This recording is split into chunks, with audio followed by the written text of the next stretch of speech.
ಓಂ ಗುರುಭ್ಯೋ ನಮಃ. ಗುರು ಶ್ರೀ ರಾಘವೇಂದ್ರ ಸ್ವಾಮಿ ನಮಃ. ಸಮಸ್ತ ಕನ್ನಡ ನಾಡಿನ ಜನತೆಗೆ ನಾನು ನಿಮ್ಮ ಪಂಡಿತ್ ಸಾಯಿ ಸ್ವರೂಪ್ ದೀಕ್ಷಿತ್ ಮಾಡುತ್ತಿರುವ ನಮಸ್ಕಾರಗಳು. ಇವತ್ತಿನ ಈ ಒಂದು ವಿಡಿಯೋದಲ್ಲಿ ಜೂನ್ 14 ಮತ್ತು 15ನೇ ತಾರೀಕಿನಂದು ಸೋಮಾವತಿ ಅಮಾವಾಸ್ಯೆ ಇದೆ.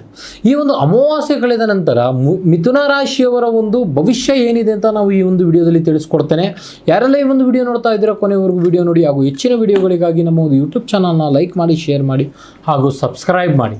ಮೊದಲನೇದಾಗಿ ವೃತ್ತಿ ಮತ್ತು ನಾವು ಒಂದು ಉದ್ಯೋಗದ ವಿಚಾರದ ಬಗ್ಗೆ ನೋಡೋದಾಯಿತು ಅಂತ ಹೇಳಿದ್ರೆ, ಕೆಲಸದ ಒಂದು ಸ್ಥಳದಲ್ಲಿ ಜವಾಬ್ದಾರಿ ಹೆಚ್ಚಾಗುತ್ತದೆ. ನಿಮ್ಮ ಒಂದು ಕಠಿಣ ಪರಿಶ್ರಮಕ್ಕೆ ಫಲ ತಡವಾಗಿ ಸಿಕ್ಕರೂ 100% ಸಿಕ್ಕೇ ಸಿಗುವಂಥದ್ದು. ಇನ್ನು IT ಮತ್ತು MNC ಕಂಪನಿಗಳಲ್ಲಿ ಕೆಲಸ ಮಾಡುವವರಿಗೆ ವಿದೇಶಿ ಪ್ರಾಜೆಕ್ಟ್ಗಳಲ್ಲಿ ಕೆಲಸ ಮಾಡುವಂಥ ಒಂದು ಸೂಕ್ತ ಸುವರ್ಣ ಅವಕಾಶಗಳು ನಿಮಗೆ ದೊರೆಯುವಂಥದ್ದು. ಇನ್ನು ಆರ್ಥಿಕ ಸ್ಥಿತಿಯನ್ನು ನಾವು ನೋಡೋದಾಯಿತು ಅಂತ ಹೇಳಿದ್ರೆ, 12ನೇ ಮನೆಯಲ್ಲಿ ಗುರು ಇರೋದ್ರಿಂದ ಶುಭ ಕಾರ್ಯಗಳಿಗೆ ಮತ್ತು ಧಾರ್ಮಿಕ ಪ್ರವಾಸಗಳಿಗೆ ಅನಿರೀಕ್ಷಿತ ಖರ್ಚುಗಳು ಹೆಚ್ಚಾಗುವಂಥ ಸಾಧ್ಯತೆ ಲಕ್ಷಣಗಳು ನಿಮ್ಮಲ್ಲಿ ಭಾಳ ಇದೆ. ನಿಮ್ಮ ಆದಾಯಕ್ಕೇನು ಸಹ ಕೊರತೆ ಇಲ್ಲ, ಆದರೆ ಅನಾರಕ್ಷಿತ ಖರ್ಚಾಗುವುದಕ್ಕೆ ಸ್ವಲ್ಪ ನೀವು ಬ್ರೇಕ್ ಹಾಕುವುದು ಉತ್ತಮ. ಹೂಡಿಕೆ ಮಾಡುವ ಮುನ್ನ ಅನುಭವಸ್ಥರ ಒಂದು ಸಲಹೆ ತೆಗೆದುಕೊಳ್ಳುವುದು ಸೂಕ್ತ. ಇನ್ನು ವ್ಯವಹಾರಿಕ ವಿಚಾರದ ಬಗ್ಗೆ ನೋಡೋದಾಯ್ತು ಅಂತ ಹೇಳಿದ್ರೆ, ನಿಮ್ಮ ಒಂದು ವ್ಯವಹಾರಕ್ಕೋಸ್ಕರ ನೀವು ಯಾವುದೆಲ್ಲ ಒಂದು ದೂರ ಪ್ರಯಾಣ ಮಾಡ್ತೀರಿ ಅದು ನಿಮಗೆ ಅನಿರೀಕ್ಷಿತ ಲಾಭ ತಂದು ಕೊಡುವಂಥದ್ದು. ಇನ್ನು ಪಾರ್ಟ್ನರ್ಶಿಪ್ ವಿಚಾರದಲ್ಲಿ, ಹಣಕಾಸಿನ ವಿಚಾರದಲ್ಲಿ ಅತಿ ಹೆಚ್ಚು ಜಾಗರೂಕತೆ ಇರಲಿ.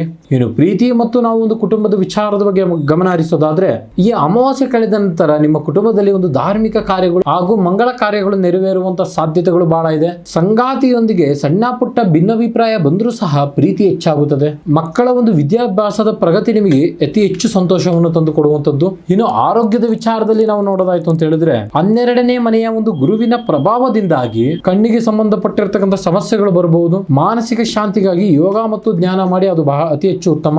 ಗ್ರಹಗಳ ಒಂದು ನಕಾರಾತ್ಮಕ ಶಕ್ತಿಯನ್ನು ದೂರ ಮಾಡಿಕೊಳ್ಳಲು ನಾನು ಹೇಳುವಂತಹ ಈ ಒಂದು ಸುಲಭ ಕಾರ್ಯಗಳನ್ನು ಮಾಡಿ ಅದು ನಿಮಗೆ ಹೆಚ್ಚಿನ ಲಾಭದಾಯಕವಾಗಿ ತಂದುಕೊಡುತ್ತದೆ.